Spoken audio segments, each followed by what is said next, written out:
Wanting to start a vending machine business in 2025, whether you're wanting to start a side hustle or a full-blown business, vending machines are the most profitable and scalable. From finding your locations to choosing the best-selling products, I'm going to walk you through everything you need to know to get started. In this video, I'll share practical tips, real-life insights to running my own vending machine business, and how you can turn vending into a steady stream of income in 2025. We're going to go through all these steps today. Number 1 is research and planning. Number 2 is raising funds for the initial investment. Number 3 is finding your first location. Number 4 is how to choose the correct machines. Number 5 is card readers. Number 6 is stocking the correct products. And finally, number 7 is scaling the business. By the end of the video, you'll have a full roadmap following these 8 steps. Step number 8 will be revealed at the end of the video, so make sure you stick around to find out what that step is. Let's jump straight into the first step, research and planning. Research and planning is the first part of building your business. And trust me, this is not something you want to get wrong. Getting this step right will save you time, money,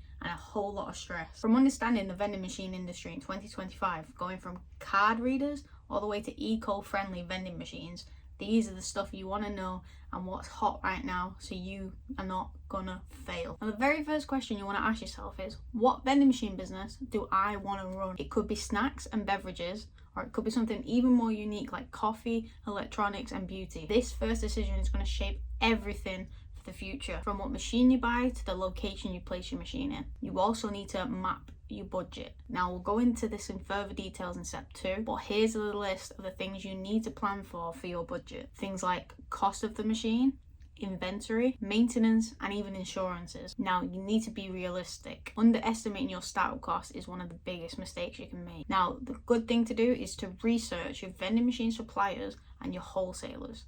This is going to give you a slight idea of how much you need to be saving up. For example, if you are down south, it's going to cost you a little more than it is if you are up north trying to start a vending machine business. Don't forget about market research. Looking into your competition and your target audience is vital. You can look into your competitors' prices, what products they're selling, and even the sort of locations they are aiming. Planning and research may not be the most exciting, but it's definitely the most important, and it is going to set you up for success from day one. Now we've got the planning done, let's move on to step 2. Now you know how much you need to start from your planning. Now you can move on to finding the money for your initial investment. Here's 4 ways how you can raise funds for your initial investment. Now, the first one is savings. Obviously, everybody's situation is different. You could be paying bills, paying rent, looking after family. These are situations you need to ask yourself before moving on to your savings. Be smart about it. Make sure you've got enough to cover your situation and investment before you dip into your savings. Number 2 is jobs. If you have a full-time or a part-time income, you can use this to an advantage. Put a portion of your wage aside each month for your investment. You can either pick up another shift or get another job if you can't use your current wage. Now, if none of these are an option, you can always go for step 3. Side hustles. Small investment into your side hustle can lead to a big investment in your vending machine business. For example, me personally, before I started, I was doing reselling so I could afford the initial investment. I would go to charity shops and car boots to buy things below market value and sell them on eBay for a profit. I would then use the money from the profit to reinvest into the reselling until I had enough money to buy a vending machine. Now, step number 4. This isn't something everybody can use, but it's definitely the quickest way to get started. Family and friends investing. Now, if you know someone that'd be willing to invest in you, not your business, you, use it wisely and have a contractual agreement in place. Make sure it works in both favors, both you and the lender. You could even present them paying interest on top of each monthly payment. This way you are both getting something out of it. Now, this is a bonus step. You could even go into this business with a partner. They could provide all the money and you could provide all the work, or you could both go in 50-50. All of these steps are something you should speak to a financial advisor before doing, and also make sure you're researching the best decision for you.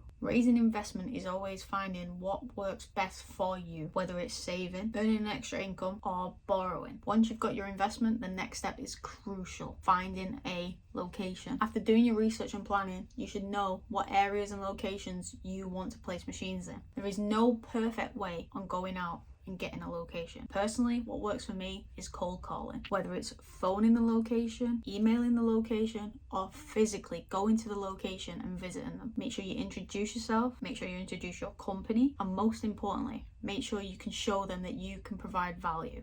To find the sites, you can use Google Maps to physically go around and find potential sites. You can also use websites like Endole, Hunter.io, and even LinkedIn. These websites will show you how much foot traffic you can potentially be getting in each of the locations. Now, a part that nobody likes to hear, it can take 100 no's to get one yes. You just have to be patient and consistent. If you are someone that struggles with rejection, you will have to work on this to become successful. But don't stop trying.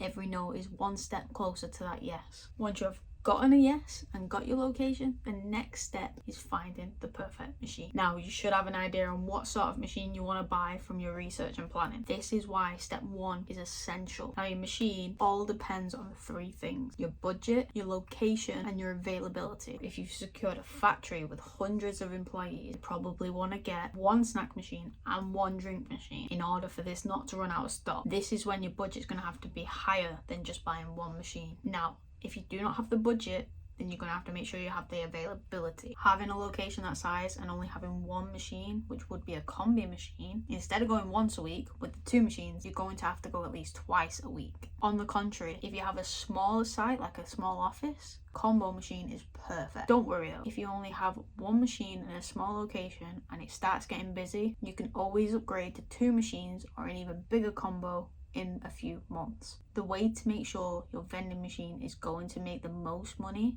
and get the full potential out of the location, you need to equip the machine so it can take card payments. In the UK, 85% of vending machines are fitted with a cashless payment system, reflecting the industry's adaptation to consumer preferences for card and mobile payments. In 2022, 67% of sales were from cashless payments. This was up 11% from the previous year. This shift has led to increased sales. Implementing cashment payment options not only aligns with consumer behaviours, but also enhances convenience and boosts revenue potential for your vending machine business. Personally, my business takes in around 90% of card transactions and only 10% of cash. Card machines are easy to install, but some older machines may not fit a reader, so make sure you check with your machine supplier beforehand. My preferred card reader supplier is Nayax. They are easy to use, come with an app so you can keep track of sales. They also come with stock management and reports. Watch this video next to show how Nayax product mapping